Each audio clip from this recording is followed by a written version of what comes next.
एक साधारण सी स्त्री जो हर दिन की तरह उस दिन भी रसोई में रोटियां बना रही थी, परंतु उसका मन संसार में नहीं बल्कि भगवान में रमा हुआ था। वह धीमे स्वर में लगातार ओम भगवते वासुदेवाय नमः का जाप कर रही थी। घर के कामकाज से फुर्सत नहीं थी, सो पूजा का समय निकालना भी कठिन हो गया था। इसीलिए वह काम करते करते ही ईश्वर को स्मरण करती रहती थी। अचानक धड़ाम, एक तेज आवाज के साथ ही एक करुण चीख गूंजी। उसका कलेजा कांप उठा और वह दौड़ती हुई आंगन की ओर भागी। दृश्य भयावह था।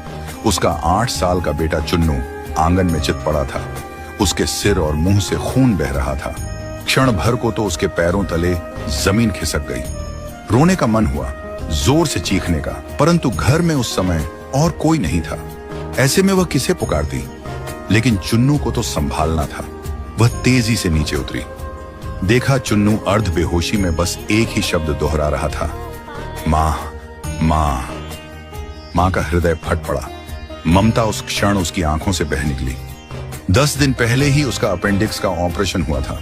पेट के टांके अभी सूखे भी नहीं थे, लेकिन ना जाने कहां से उसमें इतनी शक्ति आ गई कि उसने 8 साल के चुन्नू को गोद में उठाया और आधा किलोमीटर दूर मोहल्ले के नर्सिंग होम की ओर दौड़ पड़ी।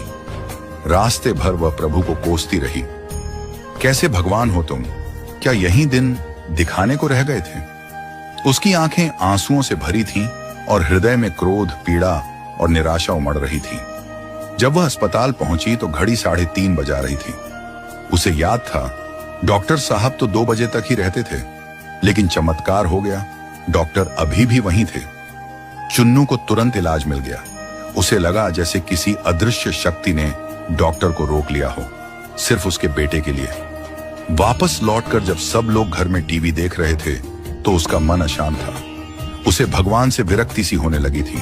वह सोच रही थी, कैसा ईश्वर है जो एक मां की करुण पुकार भी नहीं सुनता। लेकिन तभी उसका ध्यान फिर से दिन की घटना पर गया। याद आया कि कल ही उसने चापाकल का पुराना जंग लगा लोहे का पाइप हटवाया था, ठीक उसी जगह से जहां आज चुन्नू गिरा था। अगर वो न हटवाया होता तो क्या होता? उसने एक बार फिर पेट पर हाथ रखा।